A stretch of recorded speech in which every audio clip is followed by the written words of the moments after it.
ಕಲಬುರಗಿಯಲ್ಲಿ ನಿರ್ಗತಿಕ ಭಿಕ್ಷುಕ ಮಕ್ಕಳ ಹೆಸರಿನಲ್ಲಿ ಲೂಟಿ ಮಾಡಲಾಗ್ತಾ ಇದೆ.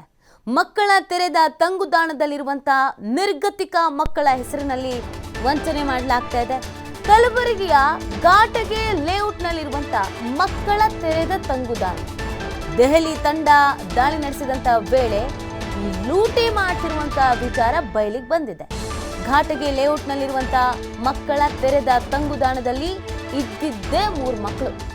ಎನ್ಸಿಆರ್ಬಿ ತಂಡ ಬರುವ 2 ದಿನದ ಮುಂಚೆ 8 ಮಕ್ಕಳನ್ನ ಕರೆತಂದಿದ್ದ ಸಂಸ್ಥೆ. ಎನ್ಸಿಆರ್ಬಿ ತಂಡ ಭೇಟಿ ನೀಡಿದಾಗ 11 ಜನ ಮಕ್ಕಳ ಬಗ್ಗೆ ಹಾಜರಾತಿ ಇತ್ತು.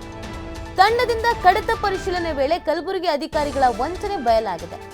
ಸುಳ್ಳು ದಾಖಲಾತಿ ಮೂಲಕ ಸರ್ಕಾರದ ಬೊಕ್ಕಸಕ್ಕೆ ಕನ್ನ ಹಾಕ್ತಾ ಇರೋದು ಬಯಲಿಗೆ ಬಂದಿದೆ. ಮಕ್ಕಳ ತಂಗುದಾಣದಲ್ಲಿರುವ ಪ್ರತಿ ಮಗುವಿಗೆ ತಿಂಗಳಿಗೆ 2500 ರೂಪಾಯಿ ಭರಿಸ್ತಾ ಇದೆ ಸರ್ಕಾರ. ಕೇರ್ಲೆಸ್ ಅಧಿಕಾರಿಗಳ ವಿರುದ್ಧ ಪೊಲೀಸ್ ಠಾಣೆಯಲ್ಲಿ ಎಫ್ಐಆರ್ ದಾಖಲಾಗಿದೆ. ಅಲ್ಲಿ ಇದ್ದಿದ್ದು ಒಂದು ಲೆಕ್ಕ, ಇವ್ರು ಕೊಟ್ಟಿದ್ದು ಇನ್ನೊಂದು ಲೆಕ್ಕ. ಯಾಕೆ ಅಂತಂದ್ರೆ ಒಬ್ಬ ಮಗುಗೆ 2500 ರೂಪಾಯಿ ಸರ್ಕಾರದಿಂದ ಬರ್ತಾ ಇದೆ. ಆ ಹಣ ಪೀಕಬೇಕು ಅಂತ ಅಧಿಕಾರಿಗಳು ಇಷ್ಟೆಲ್ಲ ಡ್ರಾಮಾ ಮಾಡಿದ್ದಾರೆ. ನೋಡಿ, ಎಲ್ಲಿ ದುಡ್ಡು ಹೊಡೆಯೋದಕ್ಕೆ ಸಾಧ್ಯನೋ ಅಲ್ಲೆಲ್ಲ ಕಡೆ ದುಡ್ಡು ಹೊಡಿತಾ ಇದ್ದಾರೆ. ನಾಚಿಕೆ ಆಗಬೇಕು ಇವ್ರುಗಳಿಗೆ. ಅಲ್ಲಿ ಇದ್ದಿದ್ದೇ 3 ಜನ ಮಕ್ಕಳಂತೆ.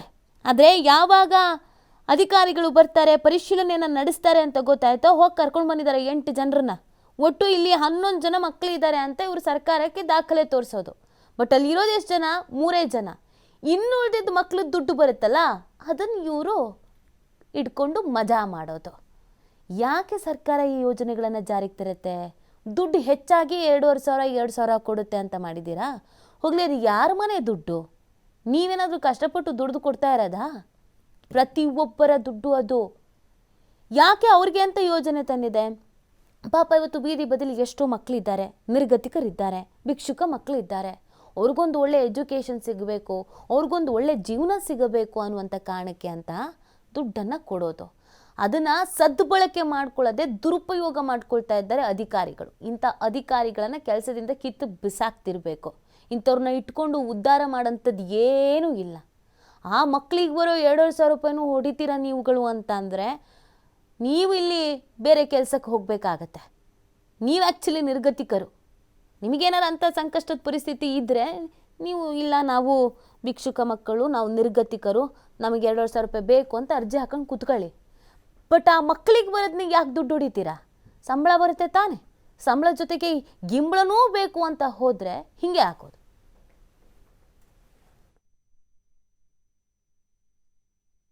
ದಿನಾಂಕ 28ರಂದು ರಾಷ್ಟ್ರೀಯ ಮಕ್ಕಳ ರಕ್ಷಣಾ ಆಯೋಗದ ರಿಜಿಸ್ಟ್ರಾರು ಮತ್ತು ಅವರ ತಂಡ ನಮ್ಮ ರಾಜ್ಯದಲ್ಲಿ ನಮ್ಮ ಕಲಬುರಗಿ ಜಿಲ್ಲೆಗೆ ಬಂದಿತ್ತು. ಅದರಲ್ಲಿ ಅವರು ನಮ್ಮ ಇಲಾಖೆಯ ಮತ್ತು ICPS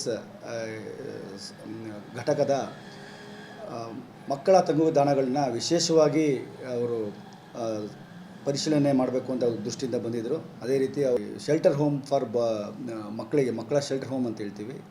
ಅದರಲ್ಲಿ ಮೊದಲನೇದು ಇಂಟಿಗ್ರೇಟೆಡ್ ಡೆವಲಪ್ಮೆಂಟ್ ಆರ್ಗನೈಸೇಷನ್ ಅಂತ ಒಂದಿದೆ.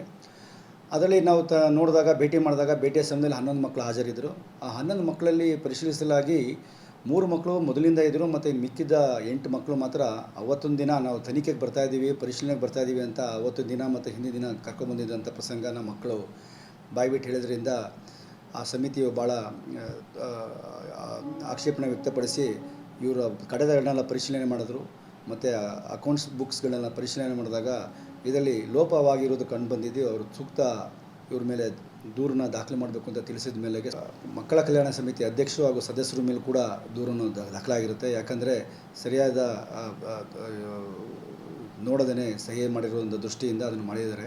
ಅದಲ್ಲದೆ ಮಾರನೇ ದಿನ ಅವತ್ತಿನ ದಿನ ಮತ್ತೆ ನಾವು ಇನ್ನೊಂದು ವಿಶ್ವಭಾರತಿ ಮಹಿಳಾ ಸಂಘಟನೆ ಅಂತ ಒಂದು ಸ್ವಯಂ ಸೇವಾ ಸಂಸ್ಥೆಗೆ ಭೇಟಿ ನೀಡಿ ಅಲ್ಲೂ ಮತ್ತಷ್ಟು ಮಾಹಿತಿಯನ್ನು ನೀಡ್ತಾರೆ ನಮ್ಮ ಪ್ರತಿನಿಧಿ ರಾಜಶೇಖರಯ್ಯ. ನಿರ್ಗತಿಕರ ಮಕ್ಕಳ ಹೆಸರಿನಲ್ಲೂ ಕೂಡ ವಂಚನೆ ಮಾಡಲಾಗ್ತಿತ್ತು. ಎಷ್ಟು ವರ್ಷಗಳಿಂದ ಈ ಥರ ಯಾಮಾರಿಸ್ಕೊಂಡು ಬಂದಿದ್ದಾರೆ. ಈಗ ಯಾವ ರೀತಿಯಾದಂಥ ಕ್ರಮವನ್ನು ಕೈಗೊಳ್ಳಲಾಗಿದೆ?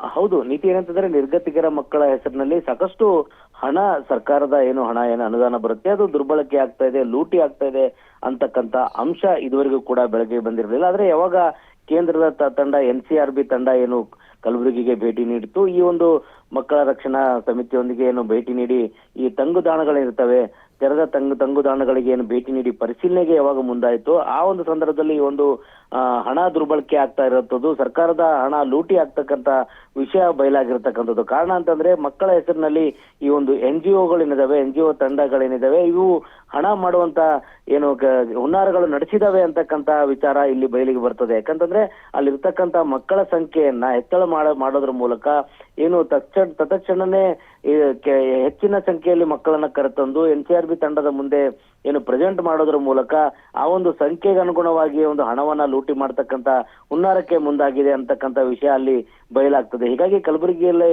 ಒಂದು ಇಂಟಿಗ್ರೇಟಿವ್ ಏನು ಸಂಸ್ಥೆ ಇದೆ, ಆ ಒಂದು ಸಂಸ್ಥೆ ಈ ಒಂದು ಕಲಬುರಗಿಯ ಒಂದು ಘಾಟ್ಗೆ ಲೇಔಟ್ ನಲ್ಲಿ ನಡೆಸ್ತದೆ. ಆ ಒಂದು ಸಂದರ್ಭದಲ್ಲಿ ಇಲ್ಲಿ ಇರ್ತಕ್ಕಂತ 3 ಮಕ್ಕಳಿಗೆ 8 ಮಕ್ಕಳನ್ನ ಹಾಜರಾತಿ ತೋರಿಸೋದ್ರ ಮೂಲಕ ಏನು ಈ ಒಂದು ಪ್ರತಿ ಮಕ್ಕಳಿಗೆ 2,500 ರೂಪಾಯಿ ಏನು ಪ್ರತಿ ತಿಂಗಳಿಗೆ ಖರ್ಚು ಬರುತ್ತೆ, ಆ ಒಂದು ಖರ್ಚನ್ನ ಲೂಟಿ ಮಾಡೋದಕ್ಕೆ ಮುಂದಾಗಿತ್ತು. ಹಿಂದೆ ಕೂಡ ಸಾಕಷ್ಟು ವರ್ಷಗಳಿಂದ ಕೂಡ ಇದು ನಡ್ಕೊಂಡು ಬಂದಿದೆ ಅಂತಕ್ಕಂತ ಮಾಹಿತಿ ಲಭ್ಯ ಆಗಿರ್ತಕ್ಕಂಥದ್ದು. ಯಾವಾಗ NCRB ತಂಡ ಭೇಟಿ ನೀಡಿತು ಆ ಒಂದು ಸಂದರ್ಭದಲ್ಲಿ ಮಕ್ಕಳನ್ನ ಮಾತಾಡಿಸೋ ಸಂದರ್ಭದಲ್ಲಿ ಈ ಒಂದು ಸತ್ಯ ಹೊರ ಬಂದಿರತಕ್ಕಂಥದ್ದು. ಹೀಗಾಗಿನೇ ಈ ಒಂದು ಸಂಸ್ಥೆಯ ವಿರುದ್ಧ ಒಂದು FIR ಕೂಡ ದಾಖಲು ಮಾಡಲಾಗಿದೆ. ಇದನ್ನ ತನಿಖೆ ಕೂಡ ನಡೆಸಬೇಕು ಅಂತಕ್ಕಂಥದ್ದು. ಇನ್ನೊಂದು ಕಡೆ ವಿಶ್ವಭಾರತಿ ಏನು ಸಂಸ್ಥೆ ಇದೆ, ಅಲ್ಲಿ ಅನಧಿಕೃತವಾಗಿ ಮಕ್ಕಳನ್ನ ಬಂಧನದಲ್ಲಿ ಇಡಲಾಗಿತ್ತು ಅನ್ನುವಂತ ಅಂಶಗಳು ಕೂಡ ಬೆಳಕಿಗೆ ಬಂದಿರತಕ್ಕಂಥದ್ದು. ಯಾಕಂದ್ರೆ ಮಕ್ಕಳ ಏನು ಹಕ್ಕು ರಕ್ಷಣಾ ಸಮಿತಿ ಮುಂದೆ ಪ್ರೆಸೆಂಟ್ ಮಾಡೋದ್ರ ಮೂಲಕ ನಂತರ ಪರವಾನಗಿ ಪಡೆದ ನಂತರ ಒಂದು ಸಂಸ್ಥೆಗಳಲ್ಲಿ ಇಟ್ಕೊಳ್ಬೇಕಾಗತ್ತೆ. ಆದ್ರೆ ಯಾವುದೋ ಒಂದು ಕಾರಣಕ್ಕೆ ಒಂದು ದುರ್ಬಳಕೆ ಮಾಡೋದಕ್ಕಾಗಿ ಒಂದು ಮಕ್ಕಳನ್ನ ಇಟ್ಕೊಂಡಿತ್ತ ಅಂತಕ್ಕಂಥ ಸಂಶಯಗಳಲ್ಲಿ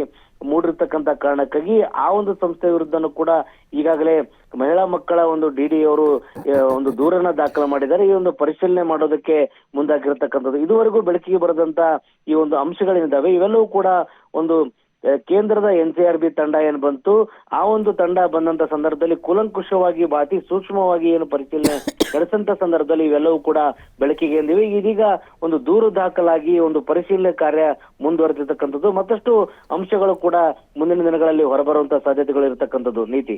ಓಕೆ, ಧನ್ಯವಾದ ರಕ್ಷಕರೇ ತಮ್ಮ ಡೀಟೇಲ್ಸ್ಗಾಗಿ.